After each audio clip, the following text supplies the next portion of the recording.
Yes. Today you said, well, I'd like to return to some sort of a standard. Are you kind of back on the gold standard? Because one of my economic advisors said that it's going to be more difficult than practical. So yes, I want to return to a standard. But I'm the type, if I'm wrong, I'm going to say, yeah.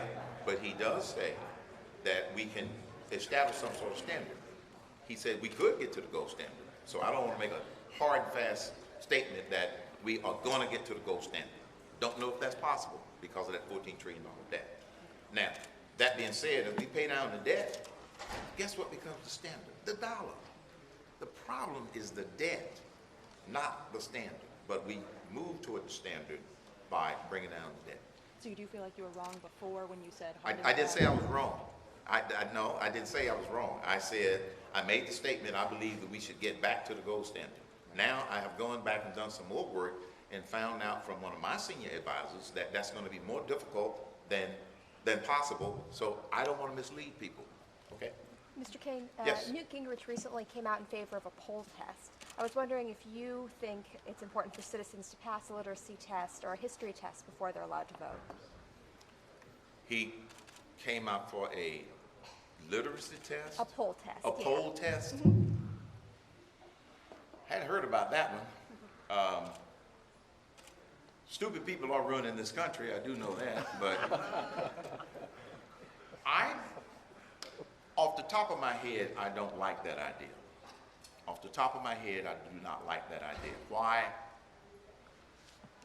If some states can mess with the voting process the way it is now, you just create one more way for them to try to manipulate the outcome of the vote. So my first blush, no, we shouldn't do that. Leave it the way we have it. What kind of strategy do you have for overcoming a difficult Congress to achieve your ambitious agenda? What kind of strategy do I have for overcoming a difficult Congress? The people. Any ideas that I propose to Congress, I will use the bully pulpit to inform the American public. So you'll know what I'm trying to do, and you all are going to make phone calls and send emails. The difference between today and 10 years ago is that 10 years ago we didn't have the power of the internet. Today we do. 10 years ago we didn't have, 300 stations on the TV. Some of them actually report the truth. Some of them actually report the facts. So people's access to information is much greater than it was. And so the fact that people can send their opinions to their elected officials' offices, that's what I will leverage in order to be able to get that done. I have seen instances, I've even had members of Congress say to me that if they get 25 emails on any one subject or any one point, their staffs take it to the representative's attention.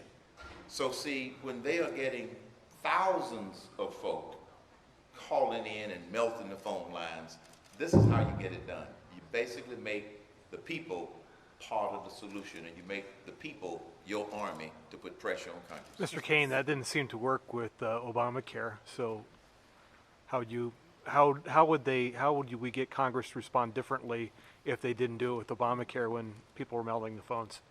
Well, with Obamacare, you had a president that ignored the American public. You had a Congress that ignored the American public. And when I'm president, we're going to have a Republican-controlled House, we're going to have a Republican-controlled Senate, and we're going to have a Republican-controlled White House. Me. And so that's going to be the difference. I'm not going to ram stuff down people's throats if the American people don't want it. That's the big difference. They really abused their power in trying to get their agenda through instead of the people's agenda. Mr. Cain, do you believe then that the American people are becoming used to Obamacare or the thought of it, and that repealing it will be a problem then? I don't think the American people are getting used to Obamacare. Look at the nearly 1,500 companies that have asked for waivers. Why? It doesn't work. Secondly, they're still making up the rules in terms of all these bureaucracies. Thirdly, the funding of it. So no, I don't think people are getting used to it. That was part of the Obama administration's plan. If we could just force it through and then start rolling it out little by little, people will basically take the attitude, well, it's inevitable. No, it is not. So one of my main emphasis, and it's already started. You know, some members of Congress already teed it up. They just need a president who's going to help them. Repeal and replace. And there are a lot of good ideas that we can put on the table in order to replace. Yes, ma'am. Sir, you were recently critical of President Obama's statement that he was going to start withdrawing troops. You said that one should not make statements without all the information. Could you expand on that, what you meant? When President Obama was running for president, he said, I'm going to shoot from the lip and make a promise that I don't know if I can fulfill. He's now talking about withdrawing a few thousand troops. We've got over 100,000 troops over there. Even his own members of Congress are putting pressure on him. And so the point that I have made is, I want to get our troops out of Afghanistan. The question is how and when. And in my case, there's more I don't know than there's stuff that I know. So it would be irresponsible for me to say, here's my plan, here's when they're going to be out. Plus, when I figure out with the people around me what that date is going to be, I'm not going to tell the enemy. I'm not going to tell the enemy. Mr. Cain, there's Yes. been a lot of talk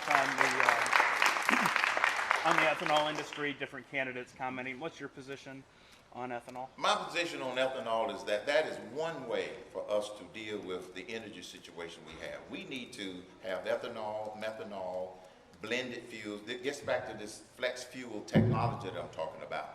Let the marketplace decide, not government pick winners and losers. Do you support the blenders tax credit that The- ethanol receives? The blender's tax credit, It's the only subsidy that ethanol receives.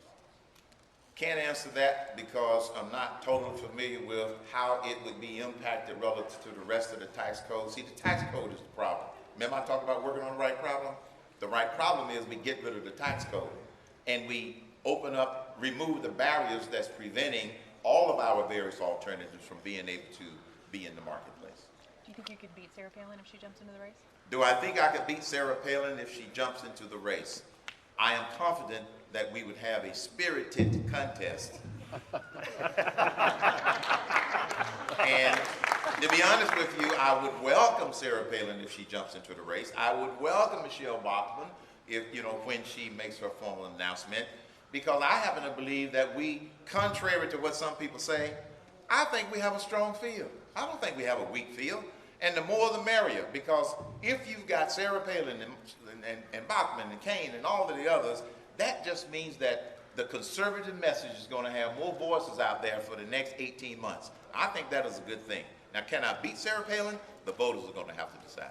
You mentioned the polls earlier in your speech. I mean, Yes. how much weight do you put into the polls? Do you believe them? What kind of impact do they have on what Polls, you're doing? polls to me and my team are barometers.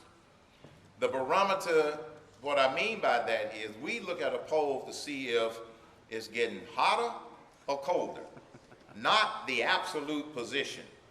And the fact that I'm moving up in the polls says that my name ID is going up. We need to be able to measure that. So we use it as a metric to measure how effective our strategies are and our tactics. And right now, they're working pretty good, and we're not going to change them. So we don't look, we're a long way from November 2012. I know that. We know that. But it is good to have some barometer as to how well we're doing. So the next time you all get a call from a pollster, answer the phone and give them my name.